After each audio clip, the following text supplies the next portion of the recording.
Welcome to The Explainer. Look, if you're a young professional right now, somewhere in your 20s, 30s, or 40s, you've probably opened your portfolio app recently, seen an absolute sea of red, and felt a very real knot in your stomach. It's tough. You're working hard, you're just trying to build long-term wealth, but the financial headlines are screaming about this massive 2026 foreign institutional investor, or FII, sell-off. And hey, the anxiety? It's completely valid. People are out there whispering about a 2008-style market crash. But here is the truth. Transparency is the new viral. We don't need sensationalism, we need the facts. So today, we're going to decode exactly what is happening with this FII exit, relying purely on data from value research to figure out what it actually means for your hard-earned money. But first, we've got to lay down the ground rules. Investment in the securities market are subject to market risks. Read all the related documents carefully before investing.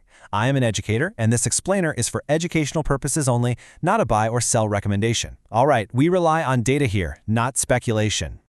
Okay, let's dive into this. 1.92 lakh crore rupees. That is the staggering amount that foreign portfolio investors have sold in Indian equities in just the first 4 months of 2026. To put that into perspective, that's more money pulled out in 4 months than the entire 1.66 lakh crore they sold in all of 2025. Foreign ownership of Indian equities has now dropped to 16.7%. Guys, that's a 16-year low. Literally, the last time it was this low was way back in 2010. So it's totally understandable why so many investors are feeling panicked. But is this actually a full-blown panic? Well, here is our roadmap for today to find out. 1. Where are FIIs fleeing? 2. The domestic SIP shield. 3. The silent risk exposed. 4. Your mutual fund strategy. And 5. Our action plan for investors. Starting off with Section 1, where are FIIs fleeing? Headline देख के panic नहीं करना है, let's look at the actual data. FIIs are selling, yes, but they're not panicking about India as a whole. They are heavily abandoning 3 very specific sectors: information technology, FMCG, and BFSI, banking, financial services, and insurance. Take BFSI for instance. That's where those terrifying headline numbers are coming from. Financial services lost over 60,000 crore rupees in foreign selling in March alone. HDFC Bank mechanically fell 17.6% just in March because it holds the largest weight in the Nifty. When foreigners cut exposure to India, they kind of have to cut there. In FMCG, stocks like Hindustan Unilever and Britannia are just facing stretched valuations after a really long compounding run. But the IT sector, now that is where the real structural shift is happening. They pulled nearly 17,000 crore out of IT in February alone. And why? Because of a concept called the AI trade rotation. This is absolutely fascinating. The selling in Indian IT isn't just cyclical, it's structural. Global funds are moving their massive allocations out of Indian IT services because they view them as exposed to AI disruption. Instead, they're taking that exact same money and rotating it into Korean memory and Taiwanese semiconductor firms. The hardware companies that are actually building the AI infrastructure. It's literally a massive global reallocation of capital. Quick question for you, though. Are you currently prioritizing capital growth or tax saving? Drop a comment below. I'm curious to see where this community stands. And hey, while you're down there, hit that subscribe button too. Moving on to Section 2, the domestic SIP shield.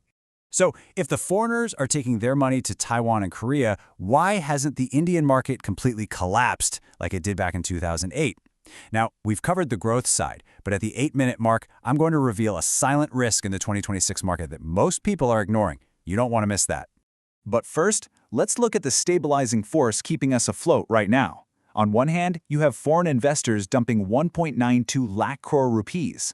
But on the exact opposite side, you have domestic institutional investors, which are fueled entirely by everyday retail investors, buying roughly 1.7 lakh crore rupees. Monthly SIP inflows are reliably crossing 30,000 crore rupees. That's insane. In March, domestic mutual funds actually made a record-high monthly equity purchase of over 1 lakh crore.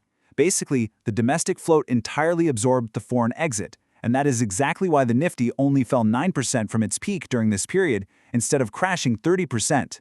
A market scenario that would have undoubtedly triggered a historic crash in 2008 simply caused the market to trade sideways in 2026. The resilience of Indian consumption and everyday domestic SIPs is literally acting as a shield against global volatility. Which brings us to Section 3, the silent risk exposed. All right, we are nearing that 8-minute mark. And as promised, it is time to talk about the hidden danger lurking in this 2026 market. Because the danger isn't the foreign selling itself. No, the danger is how you react to it. This quote from a value research report brilliantly sums it up. The investor who reacts to FPI flow data ends up doing in May what would have been valuable in January and harmful in February. So the absolutely crucial point here is this. The silent risk is a delayed reaction. The FIIs have already sold. The prices of these IT and banking stocks have already adjusted downward to reflect that massive exit. If you panic and sell your IT mutual funds right now, just because you read a scary headline today about what FIIs did last month, you are literally locking in your losses after the damage is already done. You'd be selling at the exact wrong time. Let's move to Section 4, your mutual fund strategy.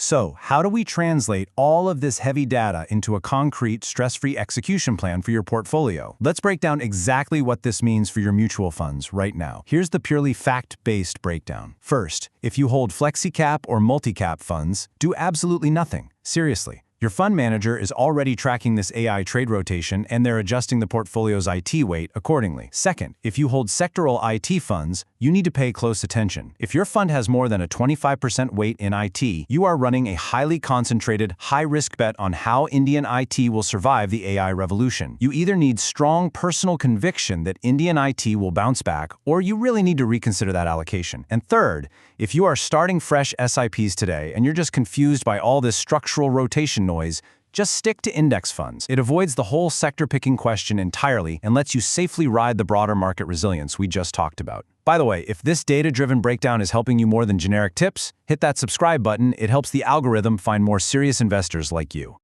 Finally, Section 5, Action Plan for Investors. Look, for the 20 to 44 demographic, building long-term wealth shouldn't require you to day trade against massive global macro trends. Ultimately, the smartest move for most of us is just patience. Fund managers co-op.com Carnedo. Let them reposition for you. I mean, that is exactly what you pay them that 1.2% expense ratio to do, right? Your job isn't to outsmart global funds moving billions to Taiwan. Your job is to focus on the consistency of your SIPs. The Indian earnings consensus for the next few years still sits solidly around 16% compound growth. The fundamentals are completely intact. FIIs aren't saying India doesn't work, they're just saying they want a little more global AI tech in their portfolios right now. If you want to build a truly robust portfolio, hit subscribe. Also, you need to know how to handle the latest tax changes. Watch my next explainer right here, where I break that down step by step. I'll leave you with this provocative thought to chew on. If the domestic SIP shield is so remarkably strong today, what happens the day Indian retail investors finally decide to take profits? Stay informed and see you there.